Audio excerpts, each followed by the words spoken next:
Na quebrada, a arte não é luxo, é sobrevivência, é resposta, é semente. Em meio ao concreto e ao abandono, nas frestas da cidade que insiste em nos invisibilizar, brotam palcos. Palcos improvisados, mas cheios de voz. Vozes que cantam, gritam, declamam, dançam e se recusam a calar. Este documentário nasce do desejo de escutar quem vive e faz arte nas periferias de São Paulo. Pessoas que criam com o que têm, que inventam espaços a partir da ausência. Aqui, a arte tem cor, tem corpo, tem território, tem nome, tem ancestralidade, tem desejo pulsante. Porque quando a arte nasce do chão da periferia, ela é muito mais do que expressão. Ela é um brado de resistência.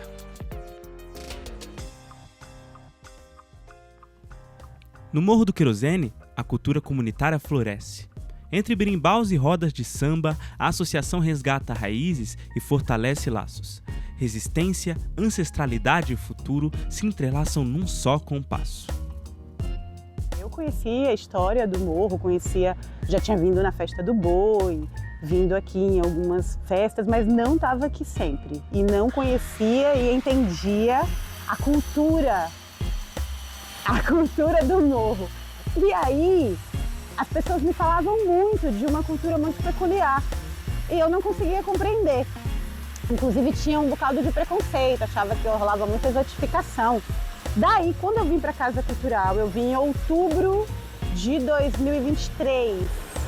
Eu dava aula numa outra escola de capoeira aqui perto e vim para cá por conta da capoeira e para ocupar esse espaço aqui na Rua Padre Justino 343, que coincidentemente é o lugar aonde começou a Festa do Boi. Na época que o Mestre Chão começou a Festa do Boi, ele morava nessa casa, exatamente onde é a Casa Cultural. Então eu vim para cá em outubro e comecei com o projeto aqui. E como a sala dá para rua e eu tô sempre com as crianças e a ideia é habitar o território, porque eu acredito que um fazer pedagógico a gente precisa se contextualizar com o território, sobretudo quando eu venho também pelo interesse na cultura popular que é feita aqui, de me conectar. Eu já vim para cá com esse interesse também. Quando eu vim para cá, eu fui entendendo, porque é um fazer coletivo e diário, e esse espaço aqui do morro, que tem pessoas, famílias remanescentes de antes do Morro do Querosene viver esse processo de gentrificação que está rolando agora, né? Que está em curso em muitos lugares da cidade. O Morro do Querosene está vivendo esse processo de gentrificação. Inclusive, eu conheço o morro antes de vir para cá pela luta da água, que tem uma fonte aqui no fim dessa rua mesmo, que o Mestre Dinho é uma das pessoas que encabeçam essa luta pela água e pela manutenção dessa fonte. E a luta também para que não se construa prédios no Morro do Querosene, né? Arranha-céu no morro não, é uma luta conhecida. Eu também acolho, a casa já acolhe, né? A Casa Cultural, e o meu projeto acolhe as pessoas do entorno, né? Os seres do entorno, porque os gatos e os cachorros a gente está dialogando também. Então, por exemplo, Dona Maria é uma senhora que mora só, uma senhora idosa ali no fim da rua. Às vezes, quando ela está sozinha, ela fala: eu posso ir para lá, ficar com vocês? Eu venho, Dona Maria. Dona Lili também, que mora ali. Então, essas pessoas entram, elas fazem parte, elas não precisam pedir licença. Tem as crianças que fazem capoeira aqui e que moram aqui na região. Então, tem um que mora aqui, que também é amigo, que vem, que participa, que faz processo criativo, né? As crianças que fazem capoeira aqui, que compõem o projeto da Casa Cultural, têm livre acesso ao projeto e são parceiras também. Então tem essa relação. Por isso que eu falo que eu não moro no morro, mas eu habito o morro. Para mim também é muito importante, né, esse trabalho que a Rubi desenvolve aqui com as crianças, nessa comunidade. E saber um pouquinho mais da história dela também me traz a confirmação de que esse é um caminho muito importante da gente trilhar, né? Acho que o convite está sendo feito, está sendo de caráter urgente, né, da gente reconectar com essa possibilidade, né, com essa cosmovisão que passa pelo bem viver, né, pela intergeracionalidade, essa troca que existe por meio das artes, né, que isso, eu entendo que isso aconteceu comigo, então por isso que eu faço essa conexão, porque para mim representa que todos podem brilhar nos seus lugares, né? E na diversidade. Então, como você trouxe a questão do Bumba Meu Boi, do Maranhão, que a gente está fazendo aqui, a própria brincadeira, ela traz todos os elementos, né, brasileiros, assim, de cultura. Então, tem as artes de arte e de cultura, né? Então, na arte tem as artes plásticas, quando você confecciona o boneco da brincadeira, né? Essa coisa do artesanato, então tá lá do bordado, né? Dos canutilhos. Tem também a musicalidade, né? Então, os instrumentos musicais, a cantoria. Tem também, dentro dos personagens, essa coisa dos indígenas, né? Do próprio roteiro, né? Tem história muito antiga da relação com o próprio animal, boi, né? Que Tião traz muito essa coisa, assim, o boi, o humano, ele aproveita tudo do boi, tudo. Pensa uma coisa que não se aproveita do boi. Então, essa figura, ela é muito, muito importante na nossa cultura, a gente precisa olhar. O que eu mais gosto de fazer aqui? Artes. Aqui eu faço arte com a Rubi e o meu nome é Yara. Eu tô aqui há 2 anos e eu gosto muito da festa do boi. E o que você gosta da festa do boi? Do boi? Você gosta de dançar? Eu gosto de dançar. Gosto bastante. Então. Você gosta de dançar? Me conta. Gosto da música, gosto de tudo que tem de bom. Eu gosto de tudo que tem de bom na festa do boi. Comida, alegria. São João, Rivalha, São Pedro. De onde eu tenho medo. Sim, então os elementos da natureza, eles estão muito presentes nessa brincadeira, né? No fogo, com os animais. Então, para mim, eu considero um presente porque, pegando carona na fala da Rubi, né? Essa coisa, eu não nasci dentro dessa cultura, né? Eu fui capturada por ela, né? Eu me encantei, né? Então, existem outras maneiras de chegar nessa cosmovisão. A gente se encanta também, né? Com esse fazer, com essa forma de viver. Então, para mim, eu considero um presente porque eu também recebi essa informação negativa dessa cultura, né? Dessa forma de viver, brincando. Parecia que era coisa de gente que não tinha o que fazer, que estava fugindo do que tinha que fazer, né? Mas, na verdade, já estava sendo feito, né? A gente está fazendo agora as coisinhas do boi. Esse boi aqui vai estar sábado. Esperar um pouco? Você acha que essa cultura e essa festa do boi se parece com você e com a sua família? Sim. Por quê? Eu não sei dizer, mas é muito bom. É como se eu estivesse me conectando. Eu gosto. Aqui, conectar. E sobre a festa ser da cultura negra, como isso é para você? Como é estar lá, sabe? É bom. Bom como? Você pode descrever assim? Uma sensação boa, uma sensação gostosa. Algo como se estivesse acendendo uma vela. Uma vela de felicidade, de alegria, de bons sentimentos. E como uma criança negra, como é para você, por exemplo, ir na festa e ver pessoas negras e a cultura negra? Você pode falar alguma coisa sobre isso? Eu me sinto muito bem. Eu me sinto de um jeito tão bom, como se eu estivesse em casa. A gente tá, né? Sem aquelas pessoas brancas que ficam fazendo as coisas ruins. Só gente boa, só gente legal. E muita alegria. Uma coisa que a Maureen falou, que foi sobre ela ter nascido, não ter nascido nessa cultura, né? Se eu pensar na prática, eu também não nasci, porque eu nasci num ambiente urbano e eu não tinha o entendimento que eu pertencia a essa cultura.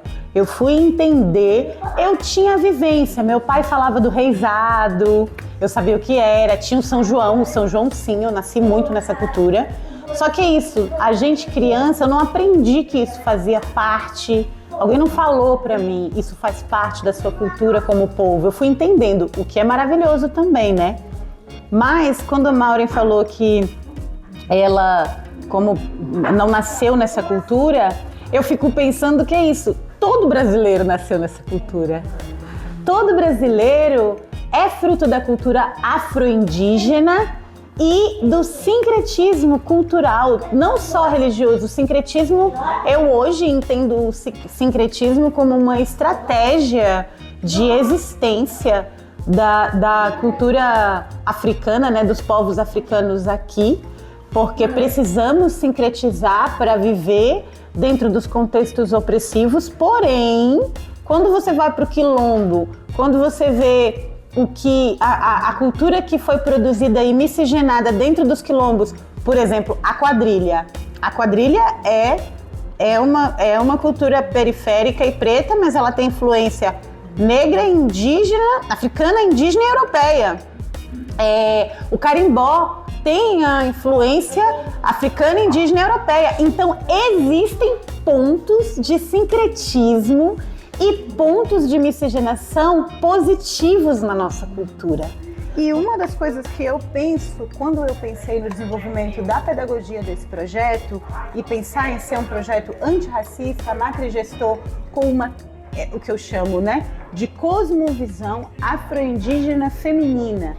Lembrando que quando eu trago feminino, matrigestor, matriarcal, nada tem a ver com o gênero, mas tem a ver com essa função, essa não cargo ou apenas imposição, mas com esse fazer do cuidado, da manutenção da vida, da manutenção do bem viver. São as pessoas femininas que fazem isso na nossa comunidade.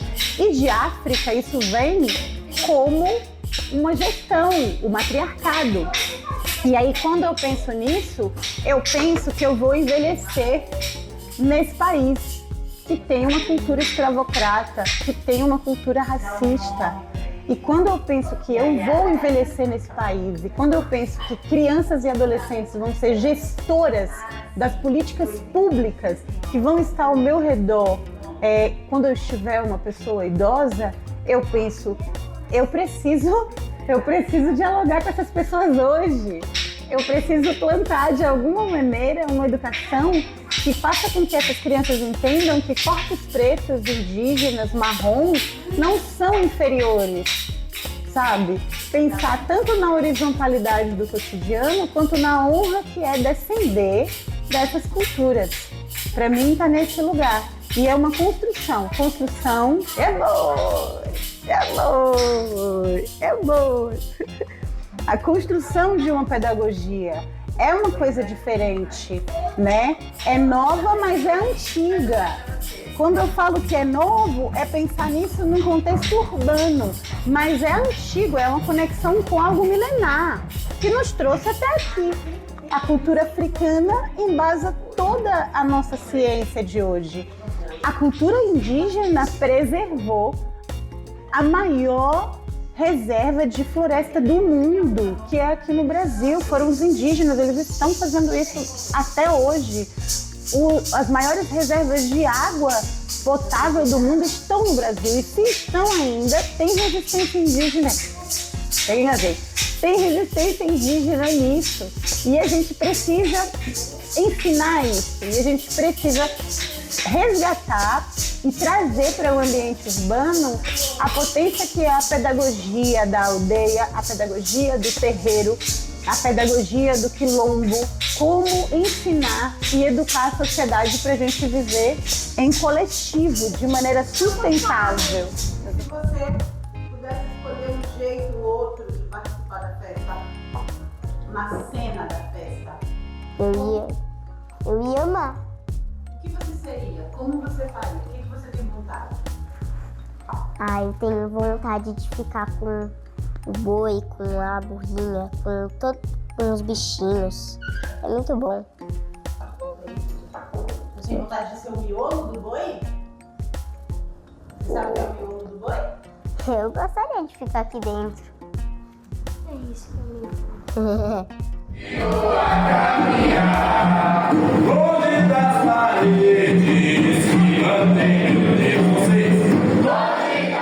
Na Fábrica de Cultura do Jardim São Luís, a capoeira educa, forma e fortalece. Nesse espaço público, jovens encontram referências negras, corpo em movimento e pertencimento, reconstruindo identidades O fortalecidas. educador de capoeira, ele tem que ter essa levada de ele ensinar a arte, mas também mostrar a sua história, né? De fazer com que o aluno entenda que o que ele está praticando tem uma história, teve um começo, foi usado como resistência, né? Então é mais do educador de capoeira. Ele faz uma coisa conjunta entre a atividade física e a parte histórica, o resgate histórico da arte. Então o educador de capoeira é muito importante nesse lado, nessa forma, nesse momento, de poder passar todo o histórico da capoeira para fortalecer exatamente aquilo que está sendo praticado. Cara, pra mim, a capoeira, ela é a manifestação popular, né, da luta dos negros, né, dos meus ancestrais, que eu digo isso sempre, e é onde nós podemos ser livres de todos os aspectos, tanto no jogo, na fala e no canto. Para mim, parte no caso da questão de... eu costumo dizer que a capoeira, para mim, é minha segunda família. Se não fosse a capoeira, hoje na minha vida, eu não estaria, acho que nem aqui em vida, na verdade, né? Ela me tirou muito de coisas, de linhas erradas, pessoas que achavam que eram amigos, né? Quando eu tinha questão financeira, eram sempre próximas a mim. Então, eu falo em questão da capoeira que ela me ajudou bastante e também me ajuda a questão até hoje também. Total, como preta, né, periférica, de família preta, candomblessista eu sou, então acho que eu me reencontrei na capoeira, eu me reencontrei com meus ancestrais. Então, é uma identidade. É uma identidade. A importância da capoeira como uma manifestação afro-brasileira. Ela é identidade, ela é um resgate histórico, resgate das nossas raízes. Ela é o instrumento que nos liga aos nossos ancestrais e não faz com que nós esqueçamos de onde nós viemos e pelo que nós lutamos. Estamos lutando ainda e vamos lutar muito. A capoeira, então, é essa linkada entre o que aconteceu, o que acontece e o que vai acontecer. Ela só fortalece a capoeira como instrumento de cultura. Como a capoeira ajuda a transmitir? No toque, na música, eu acho que no fundamento teórico principalmente, né? Que repassa os nossos ancestrais. A gente tem o toque do atabaque, algumas cantigas africanas antigas, cantigas em Yorubá. Eu acho que traz um pouquinho da cultura para dentro da capoeira e a gente repassa para quem não conhece. Nesse espaço, os desafios, o maior desafio é seguir uma tradição a qual o Grupo Magia da Capoeira tem como base. Uma capoeira pedagógica, uma capoeira saudável, uma capoeira sadia, uma capoeira educacional e de resistência. Então, seguindo a filosofia do grupo, é possível manter esse trabalho aqui. O nosso lema é foco, compromisso e gratidão. As pessoas que vêm, elas têm que ter um foco naquilo que querem. O compromisso de estar aqui para absorver, aprender, se estabilizar, e a gratidão em agradecer tudo aquilo que vai sendo absorvido e aprendido. Então, se manterem a filosofia do grupo, essa coisa de transmitir esses fundamentos, vai muito longe. O nosso grupo tem 28 anos de trabalho na região e nós temos vários educadores já com a mesma filosofia e na primeira, segunda, terceira geração de capoeiristas. Aqui a dificuldade maior que nós temos aqui é em relação à ajuda, né? Que aqui na casa a gente quase não tem apoio. Nós estamos aqui há 25 anos e de vez em quando vem um apoio para nós aqui na casa. Mas a gente continua indo, seguindo a trancos e barrancos e desistir não é a nossa meta. Acho que o principal desafio, né, não vou dizer pior, é o preconceito ainda. Que ainda existe preconceito, racismo ainda existe contra a capoeira. Muita gente não vê como uma cultura, como um esporte. Muita gente liga e associa a religião, então ainda falta quebrar muito esse tabu e abrir a mente das pessoas.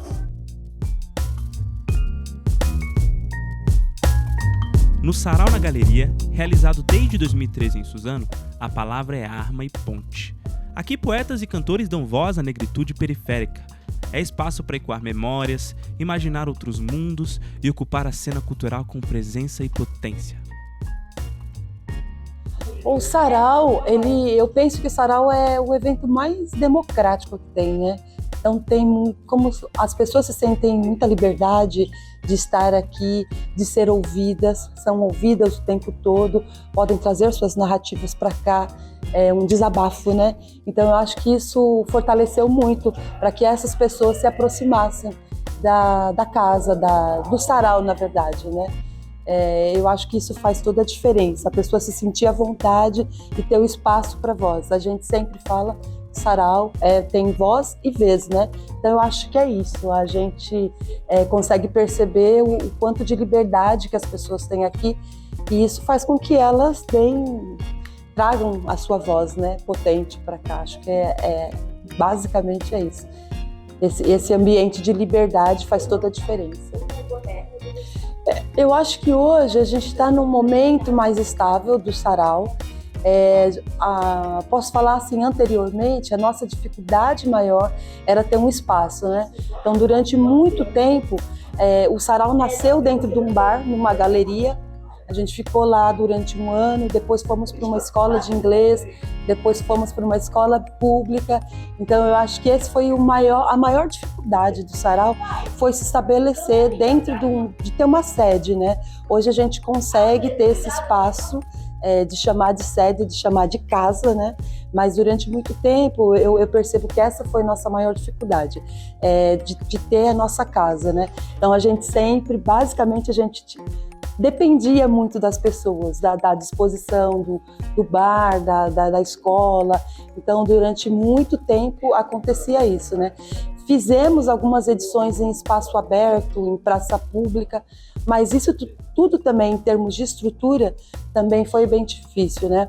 E em alguns espaços que a gente passou, a gente percebeu assim, que teve uma rejeição, assim, digamos, do bar, por exemplo, quando a gente iniciou.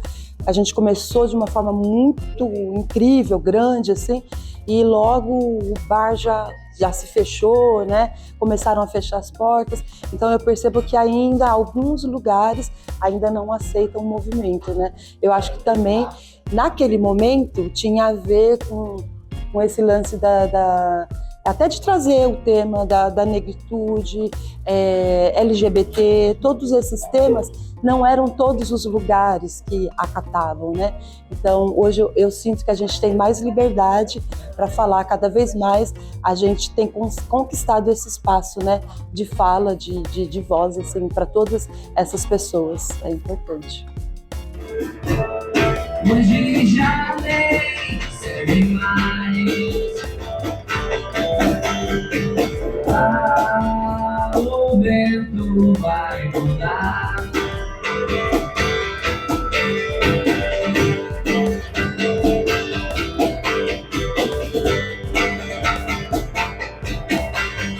É oportunidade.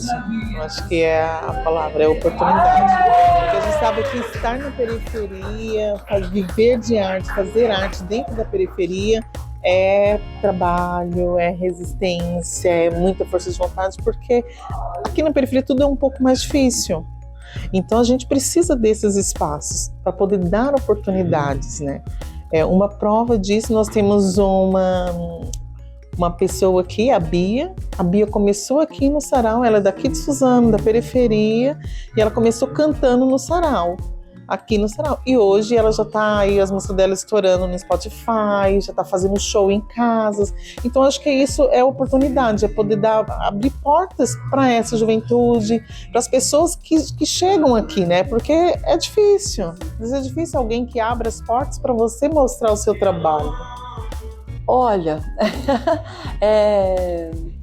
a gente não costuma fazer sarau temático, né? A gente entra de novo o lance da liberdade, né? A gente sempre convida um artista plástico, um escritor, um músico, né? De alguma linguagem a gente traz, convida as pessoas, mas assim, a gente não trabalha um tema, né? Sempre é com essa liberdade, porque conforme o sarau vai acontecendo, todas as narrativas são apresentadas aqui, né? Então, quando a gente trata um tema, eu percebi em algumas edições que a gente tratou um tema específico, virou muito uma bolha, né? Então vinha só aquele pessoal que curtia exatamente aquilo. Quando você não traz o tema, você amplia esse olhar, né? Essa voz de todo mundo. Então acho que isso é importante. Não deixar tão fechado, né? Tão numa bolha, assim. Então a gente não tem muita dificuldade nesse sentido de trazer as pessoas, porque o que os artistas querem é esse espaço de ser ouvido, é esse espaço de trazer o trabalho. Então não chega a ser um problema, né? Não tem uma dificuldade nisso, porque eles se sentem à vontade, se sentem em casa, e existe uma dificuldade assim, no sentido, muitas vezes o artista da cidade, o artista independente, ele não tem muita opção de se apresentar, né? E o sarau acaba sendo esse lugar onde se escoa, né? Todos esses temas, todos esses assuntos. Então, para o artista, eu acho que, na verdade, para ele engrandece, né? Ele se sente muito tranquilo e feliz de ter um espaço que ele pode trazer a arte dele, que ele vai ser ouvido. O artista independente, principalmente, ele precisa desse lugar, né?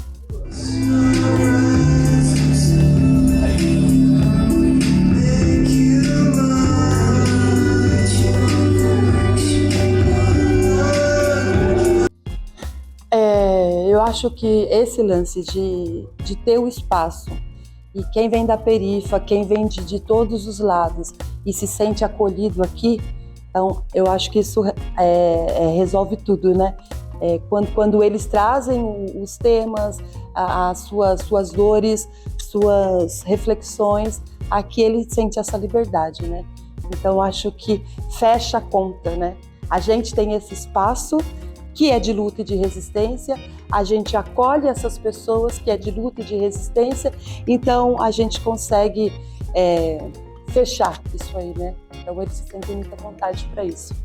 Acredito que, mais uma vez, como eu falei no início, em espaço democrático, não tem um lugar melhor do que estar num sarau, né?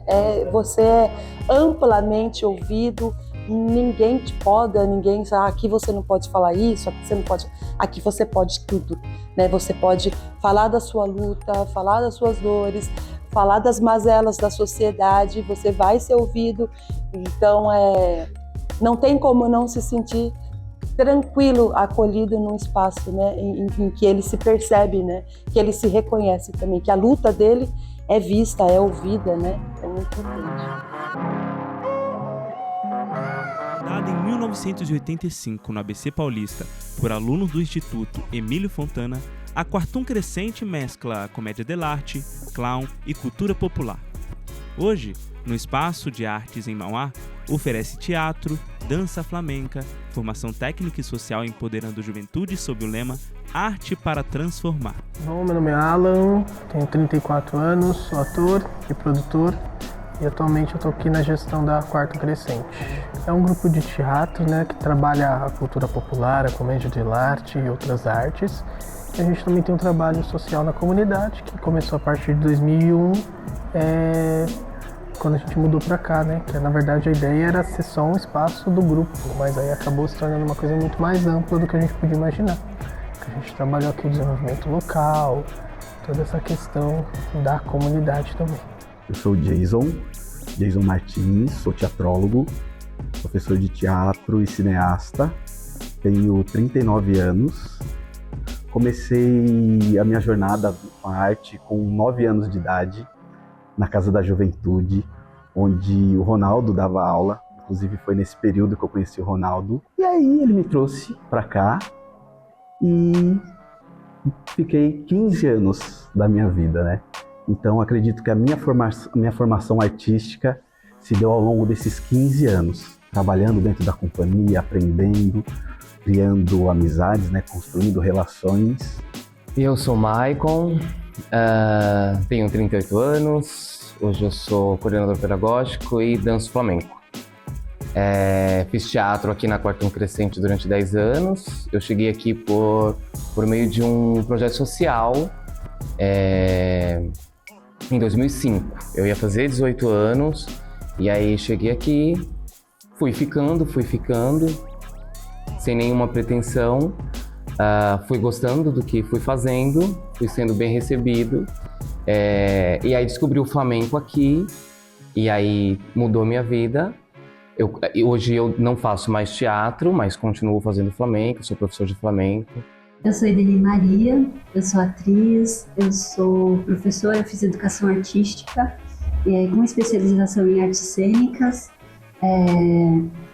Eu conheci a companhia com 12 anos, mais ou menos, 12 para 13, comecei a fazer teatro com eles, a gente se ensaiava num lugar chamado Educandário, que tinha aqui em Mauá, e daí a gente ganhou vários festivais, aí nós compramos uma casinha aqui na comunidade e viemos para cá, para ensaiar. E eu tô aqui nisso então. Bom, meu nome é Jonathan é artisticamente conhecido como B-Boy Joe, né? Eu sou arte educador, eu sou ali da área do break, é um dos 4 elementos do hip hop, né? Vim de projeto social também, uma sede que acolhia vários garotos da comunidade, principalmente garotos periféricos, pretinhos. Então fui acolhido e resisti, estou aqui até hoje. Sou coordenador do projeto Hip Hop Educa. Atualmente eu estou no time do Centro Olímpico, representando o breaking, que é uma modalidade também que evoluiu com o tempo e hoje ocupa lugares melhores. E a minha vida é em torno do hip hop, de propagar o que eu aprendi, as vivências que eu tive. Esse sou eu. Eu acho que né, uma coisa que vem até do programa Cultura Viva, dos pontos de cultura, que é promover e potencializar as atividades da ponta, né? Que são as atividades na periferia, as culturas tradicionais, essas outras áreas, não ser nos grandes centros ou nos centros, como né? A gente sabe que mesmo nas comunidades a gente tem preconceito, é o que a gente tem discutido, a gente tem um espaço aqui nesse nível e que as pessoas ainda têm preconceito por estar na favela, tem medo de andar na favela, de estar, de frequentar. Sabendo que Mauá é uma grande periferia ainda, né? Não um centro desenvolvido. E a gente está trabalhando para isso, para as pessoas se aproximarem e se chegarem aqui. É muito louco, né? A gente se identificar quando tem aquele...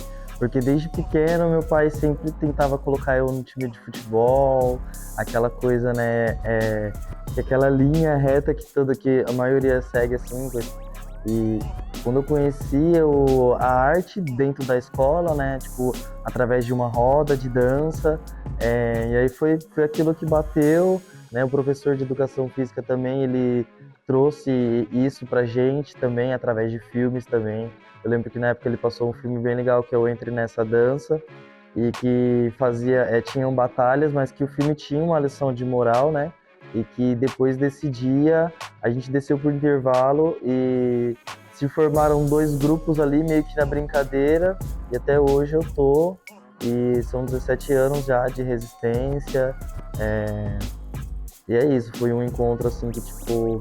Falei, nossa, eu sou artista mesmo. Bom, eu lembro de uma vez que a gente foi apresentar no Mapa Cultural Paulista E no final do espetáculo, um dos jurados falou que teve uma surpresa, porque quando ele entra para assistir o espetáculo, vê aquele monte de adolescente, 80% do elenco negro jogado no chão, fumaça, tudo mais, ele pensa, mais um teatrinho aí, que a gente vai assistir mais uma porcaria. E aí chega no final do espetáculo, ele perplexo, mal consegue falar, e elogia bastante a entrega, a proposta do espetáculo, cenografia, trilha sonora ao vivo, tudo. E é isso, né? Eu acho que primeiro vem aquela barreira, né? Vem aquele rótulo, aquele julgamento por, naquela época, sermos todos da favela, a maioria galera preta. Eu passei por aqui, na verdade não era aqui, era a antiga sede, que é aqui pertinho, né? Eu passei, fui acolhido, percebi que é um lugar que muitas pessoas viam para, assim como se encaixar, é o lugar que você realmente se encaixa, que você se dá bem, e foi acolhido. Foi um dos primeiros lugares que a gente tinha para poder treinar com equipamento de qualidade, que a gente necessitava de um tatame, para poder estar aprendendo técnicas novas, de um som, uma estrutura, um lanche. Então foi o primeiro lugar que teve esse olhar de tipo, falar, não é só um lugar para eles dançarem, precisa de uma estrutura, precisa de um investimento, né? E hoje para mim é um grande orgulho vir aqui, dar continuidade nisso, mas agora atuando de fato, né? Acho que a importância desses projetos sociais que trabalham diretamente com arte dentro das comunidades é de suma importância, né? Primeiro, porque dentro de qualquer outra comunidade, né, de tantas comunidades, a arte é sempre o último veículo a chegar, é a última informação a chegar, é o último acesso que as pessoas têm, né? Porque as prioridades são outras. É fazer o corre para alimentação, trabalho, enfim, tentar sobreviver. Então sempre a arte acaba chegando por último. E a arte, ela é uma ferramenta de transformação social muito potente. Aí, quando eu chego aqui, por exemplo, atraído por um projeto social, porque eu teria uma bolsa, porque eu precisava sobreviver, porque eu tinha 17 anos, todo mundo tinha que trabalhar, e aí eu descubro um outro mundo, para além daquele que eu tinha na minha casa, naquele microgrupo que eu vivia ali. E essa outra linguagem artística me fez desabrochar para uma série de coisas que eu tenho hoje, né? Então, foram sementes que me ajudaram a plantar há 20 anos atrás e que hoje, essa palavra do Jason, eu fui lá e talvez só para buscar o meu diploma, é exatamente isso. Eu acho que o que a Quarta Crescente, com o teatro dela, proporciona para esses jovens é um acesso a essa intelectualidade acadêmica, artística, que é fantástico, é fantástico. Acho que uma coisa que me marca muito, e que me marcou até hoje, né, que eu paro para pensar e me emociona muito, creio que foi a formatura do meu pai. Um homem preto, de 69 anos, se formando, né, teve uma vida super difícil, veio do interior de Minas Gerais para Mauá, tentou a vida, já tentou estudar e, ou estudava ou criava família, e tudo falava para ele, não, você não vai conseguir, você não pode, você não vai, você não é. E após ele formar os 2 filhos, né, ele chama a gente, eu e minhas 2 irmãs, na verdade, senta com a gente e falou assim, agora é minha vez. E vai, se forma na faculdade de música, faz 2 pós, está terminando o mestrado. Meu pai hoje tem 70 anos e está terminando o mestrado. Acho que para mim é o que mais me marca, sabe? Um homem preto que tinha tudo para dar errado, chega aos 70 anos, formando ali, fazendo o seu mestrado, cara. Para mim essa é a maior inspiração. Acho que para mim é a história que mais me marca, assim, mais me emociona. Bom, tanto esse ano como o ano passado eu tive assim conquistas marcantes para mim, de lugares legais que eu tive, né? Eu tive um convite da Vivo para participar do Lollapalooza, no Presença Preta, então para mim foi bem marcante, de não só eu, mas como outras pessoas também influentes também, da galera preta tá nesse lugar e tá tipo abrindo também caminhos, né? Antes de mim vieram outros também, mas que a gente dá continuidade nisso, né? O Comitê Olímpico também, eu participei também de uma confraternização deles e é um convite especial e específico, então tudo isso é fruto da nossa luta, né? Hoje eu faço parte do Centro Olímpico também, é a primeira vez que o breaking ele está em um âmbito esportivo, em um lugar patrocinado por São Paulo, então hoje a gente tem um apoio para poder estar exercendo o que a gente gosta. Então, assim, hoje eu estou vivendo um momento muito bacana e único que muitas pessoas não tiveram oportunidade. E essa arte me trouxe até aqui. Depois de mim vão vir outros, mas eu me sinto feliz de estar nesse bolinho, né, que está começando, né? Eu acredito que a minha ancestralidade me precede. As pessoas percebem antes de mim. Acho que a gente não precisa se esforçar. Estamos aqui, então essa cor que está aqui, este corpo que está aqui, este cabelo que está aqui, tem alguém que vem antes. E talvez o grande problema seja esse, porque estamos aqui, né? Não era para estarmos aqui. Muitos são os projetos para a gente não estar aqui. E nós estamos aqui. Estamos aqui em lugares de poder. Então, quando eu lidero um grupo, você está vendo um corpo preto liderando. Isso não é qualquer coisa. Quando eu estou no palco, não é um corpo preto, tem muito corpo preto ali. Pode ser um monólogo, é muito corpo preto ali. Então, acho que a gente começou falando dessa coisa assim, mas talvez este projeto social seja para coitadinhos. E eu sou descendente de heróis. Quando eu penso em Teresa de Benguela, eu penso em uma mulher que navegava pelo Brasil buscando quilombos para fazer acordos, entende? É esse tipo de gente que me precede. E mesmo no flamenco, por exemplo, que é um acordo da branquitude, a história do flamenco é uma história de pessoas africanas do norte da África que tinham que passar pela Península Ibérica. Então, assim, o meu povo estava ali, o meu povo levou o flamenco, o meu povo formou o flamenco.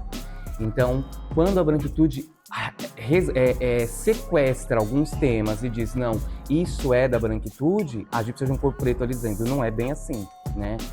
Quando africanos e africanas subiram ali, eles também contribuíram, né? Então, o flamenco que eu danço, apesar de ser, na maioria das vezes, com pessoas brancas, tem comigo essa galera que veio antes de mim, né? E eu digo mais, eu ainda busco, acho que essa força nos meus pais, nos meus avós, sabe? Nas minhas bisas que eram indígenas, sabe? Nessa galera.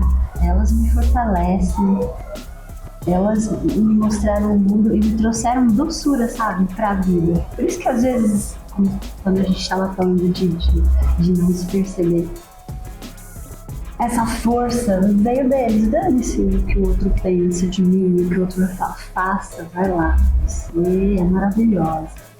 E é assim.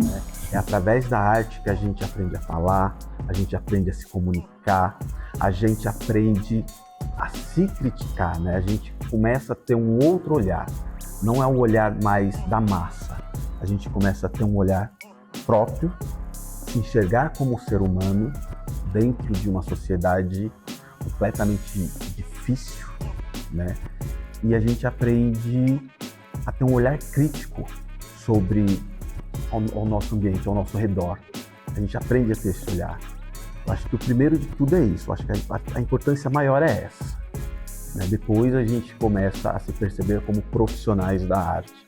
Mas eu acho que, antes de tudo, a gente começa a se perceber como ser humano, né? Eu sei que é difícil, a gente entende a dificuldade porque todos os governos que entram e saem, a proposta é eliminar a gente, né?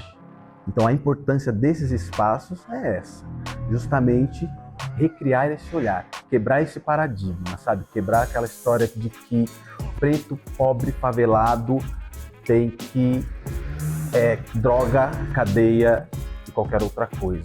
E não. Acabou essa história de que preto, pobre, favelado tem que continuar ali. A comunidade, ela tá aqui. Ninguém precisa sair dela. Mas a gente precisa quebrar esse estigma, esse paradigma de que as pessoas das comunidades têm que ficar servindo ali sempre servindo. Eu acho importante isso, porque eu acho que amplia as possibilidades, né? Então, sem hierarquizar, para além da arte que já está na favela, sem que tenha lá uma instituição como essa, por exemplo, porque vai haver, e uma instituição como essa é política, assim como a arte é política, eu acho que isso aguça nesse jovem, ou na pessoa que vem, que não necessariamente precisa ser jovem, pode ser uma pessoa adulta, uma pessoa idosa, que venha fazer teatro, que venha fazer dança, artes plásticas, enfim, mas aguça essa organização. Isso que o Jason falou do Ronaldo, ser exigente, e você vai ler o texto, e você vai reler. Essa expressão aguça a política que nós vamos desenvolvendo e nos faz ampliar o olhar. Esses espaços, eles pulsam vida, arte. Eles curam, eles transformam, eles cuidam e eles resistem. É isso, resistem e resistam. Sempre. Eu acho que ainda não tem onde a gente quer chegar. A gente está numa reconstrução, né? A gente ficou 4 anos parado construindo isso daqui, se reestruturando, se repensando, se reinventando. Eu acho que a partir de agora a gente vai conseguir dosar isso e saber onde a gente quer chegar. Mas pelo nome já diz, né? Quarto crescente, a gente sempre vai querer crescer. Quanto mais eu conseguir falar de pessoas pobres, sobretudo pessoas pobres e pretas, levar essa potencialidade dessas pessoas e fazer todo mundo nos perceber na marra, já tá bom pra mim. É isso que eu quero. Eu quero que as pessoas me vejam. Eu quero que as pessoas vejam meus alunos pretos. Eu quero que tenhamos mais pessoas pretas fazendo o que quiser fazer. Ok, eu acho que ser empregada doméstica é digno. Não tem problema nenhum, desde que você queira. Mas se você quiser fazer mestrado aos 30, não precisa esperar aos 61, né? Que você possa fazer aos 30. E que as pessoas nos vejam de onde nós queremos estar. Acho que eu acho que a gente alcança onde a nossa arte nos levar. Né? E a ideia é levar para cada vez mais para mais pessoas, mostrarmos que estamos aqui e que podemos fazer, e assim como nós, muitas outras pessoas pretas, pobres, periféricas, faveladas, enfim, como as pessoas quiserem nomear, tem potencial e qualquer outra pessoa tem. Eu quero levar leveza e alegria, principalmente para as minhas sobrinhas, sabe? Para elas, vocês podem fazer o que vocês quiserem, aonde vocês quiserem, com quem vocês quiserem, vocês podem. Tia, eu quero ser exemplo para elas, sabe? Minha tia fez, eu também vou, e vou ser feliz. E saiba que você já é exemplo para elas, né? O fato de você estar ali, presente, o seu corpo ali, já é um exemplo, né? Porque ela já enxerga em você uma possibilidade. É isso. Possibilidades.